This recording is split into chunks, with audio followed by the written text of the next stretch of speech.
Last year, you testified before this committee that you hope the nuclear policy review would include looking at the wide array of capabilities we have in our arsenal, including space and cyber.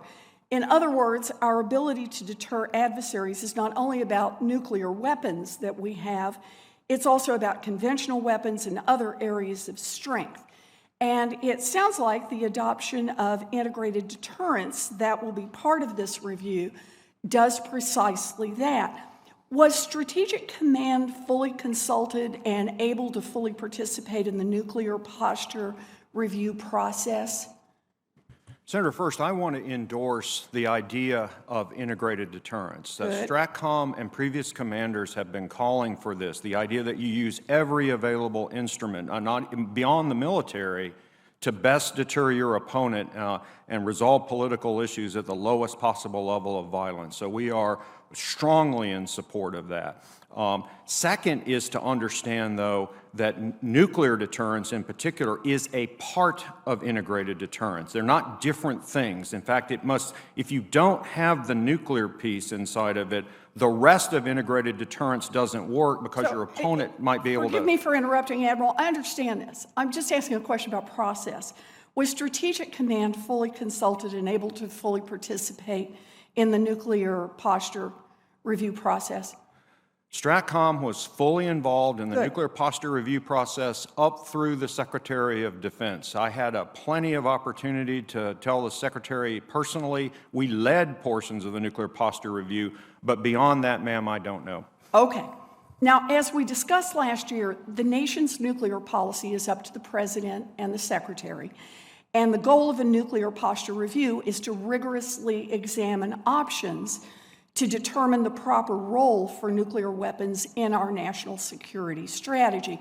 So, Admiral Richard, do you agree that the nuclear posture review benefits, let me put it this way, from hearing a wide variety of views to make sure that we are developing the smartest possible policy?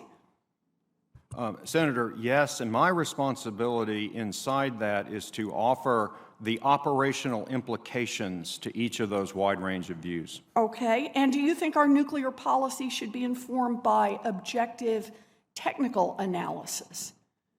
Ma'am, we provide a lot of that objective technical analysis. So you think it should be? It should be informed by technical analysis and a broad variety of views. We're in agreement on that. Yes, ma'am. Good. You know, I'm looking forward to reviewing the nuclear posture review when it's released. But the reason I'm focused on this is because I have concerns about the process that produced it. Over the past year, the Pentagon has repeatedly pushed out and obstructed efforts to have more rigorous debates and analysis to support this review. And I just want to give one example of this. The ground-based strategic deterrent is a $264 billion program. I requested that DoD contract with a respected group of outside experts to determine the technical feasibility of extending the Minuteman III program instead of just buying expensive new weapons. I was then told that the DoD didn't have the contract authority to do so, and that's just simply not true. It appears DoD simply didn't want to do a study that might show that a massively expensive nuclear spending program wasn't actually necessary. Now, my view on this is no secret. We must reduce the role of nuclear weapons in our defense strategy. It's dangerous and it results in a staggering amount of spending, more than $630 billion over the next decade. But no matter what you believe about these weapons, our nuclear policy should be developed by asking tough questions, not formulated in an echo chamber. So, thank you very much, Mr. Chairman. Senator, can I suggest that I look forward to the nuclear posture review being published so you can see exactly how and what it concluded. But I will add, thank goodness we have ICBMs right now. I'll explain more in closed testimony. So I'm glad that you're looking forward to seeing the report. As I said, I am as well. But my whole point is that if we don't have a process that includes alternative points of view, a widespread point of view, then the product that comes from it is too likely to come from an echo chamber instead of being fully informed, and that's what troubles me. Yes, ma'am. Thank you,